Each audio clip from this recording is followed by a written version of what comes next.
Hello மக்களே, welcome to my channel. So இன்றைக்கி சூப்பரான பிரியாணி என்னோடய ஸ்டைலில் பண்ணலாமா, மட்டன் பிரியாணி. ஸோ நான் அதுக்கு இஞ்சி பூண்டு தக்காளி மட்டும் எடுத்துக்கிட்டேன். என்கிட்ட வந்து வெறும் மிளகாத்தூள் இல்லை. உங்கள்கிட்டயும் சம்டைம்ஸ் வெறும் மிளகாத்தூள் இல்லைன்னா இன்ஸ்டண்ட்டாக என்ன பண்ணலான்னா, சுடு தண்ணியில் உங்களுக்கு காரத்துக்கு ஏற்ற மாதிரி காஞ்ச மிளகா போட்டுக்கோங்க.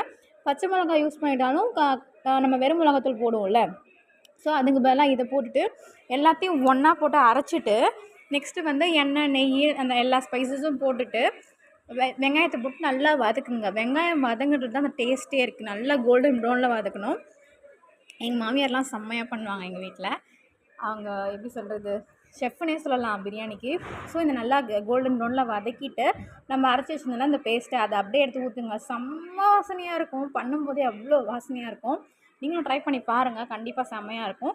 அதை நல்லா அதையும் வதக்கிட்டு அந்த ஸ்டேஜில் நம்ம வந்து வெறும் மிளகாத்தூள் போடலாம். நீங்கள் காஞ்ச மிளகா போட்டிங்கன்னா மிளகாத்தூளே தேவையில்லை. கரம் மசாலா அப்புறம் மல்லித்தூள் தேவையான அளவு உப்பு போட்டு நல்லா வதக்கிக்கோங்க. கடைசியாக கொஞ்சமாக 2 ஸ்பூன் தயிர் விட்டுக்கோங்க. தயிர் விட்டுட்டு அதையும் நல்லா கலந்துக்கோங்க. காரம் அதிகமாகிடுச்சுன்னா நம்ம எலுமிச்சம்பழம் புழிஞ்சிக்கலாம், இல்லைனா வேணாம். நான் மோஸ்ட்லி எலுமிச்சம்பழம் புழிய மாட்டேன். ஸோ இதை நல்லா கலக்கிக்கோங்க. கலக்கிட்டு நான் வந்து ஒரு அரை வேக்காடில் வந்து மட்டன் வச்சுருக்கேன். அந்த அரை வேக்காடில் வெந்த மட்டனில் இந்த நம்ம இது கொதிக்க வச்சு வதக்கி வச்சுருக்கோம்ல, அந்த பேஸ்ட் எடுத்து அதில் ஊற்றிக்கோங்க. ஊற்றிக்கிட்டு நல்லா முழுசாக வேகிற மாதிரி ஒரு 4-5 விசில் மட்டன் நல்லா வேகிற மாதிரி வச்சுருங்க. வச்சுட்டு இப்போ இது குழம்பு மாதிரி இருக்கா, அந்த தண்ணி எடுத்து மறுபடியும் நம்ம வந்து அந்த பிரியாணி பண்ண கிண்ணத்துலேயே ஊற்றிக்கோங்க. ஊற்றிட்டு நான் ஒரு 10 நிமிஷம் வச்சுருக்கேன். அந்த பாஸ்மதி ரைஸை ஊற வச்சுருக்கேன்.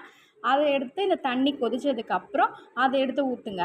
அதை ஊற்றிட்டு முட்டை வேக வச்சுருந்தா நீங்கள் முட்டையும் போட்டுக்கலாம். இதுலேயே நம்ம வந்து ப்ரான் பிரியாணியும் பண்ணலாம். பயங்கரமாக இருக்கும். ஹோட்டலில் சாப்பிட்ற பிரியாணி மாதிரியே இருக்கும். நீங்கள் இந்த மாதிரி ஒரு தடவை செஞ்சிங்கன்னா அந்த ரைஸ்லாம் வெடிக்காமல் சூப்பராக வரும். வீட்டில் யாருமே ஹோட்டல் போய் சாப்பிட்ணுன்னு கேட்கவே மாட்டாங்க.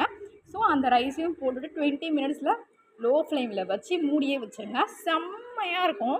ஒரு 20 மினிட்ஸ்க்கு அப்புறம் ஓப்பன் பண்ணி பார்த்தா வேறு லெவலில் வெந்திருக்கும். அண்ட் அந்த ஃப்ளேவர் அந்த டெக்ஸ்சர்லாம் செம்மையாக இருக்கும். சூப்பராக இருக்கும். லாஸ்ட்டாக கொஞ்சமாக நெய் விட்டுக்கிட்டு ஸ்டவ்வை ஆஃப் பண்ணிடலாம். சூப்பராக இருக்கும். அதுக்கு எங்கள் வீட்டில் வந்து நான் இன்றைக்கி சிக்கன் 65 செஞ்சுருந்தேன். அந்த வீடியோவும் போடுறேன். ஸோ தயிர் பச்சடி, சிக்கன் 65 இந்த பிரியாணி வச்சு சாப்பிட்டா அல்டிமேட்டாக இருக்கும். சண்டே காம்பினேஷன் செம்மையாக இருக்கும். ஸோ நீங்களும் ட்ரை பண்ணி பார்த்துட்டு எப்படி இருக்குன்னு மறக்காமல் கமெண்ட் பண்ணுங்கள், லைக் பண்ணுங்கள். என்னோடய சேனலை சப்ஸ்கிரைப் பண்ணிக்கோங்க.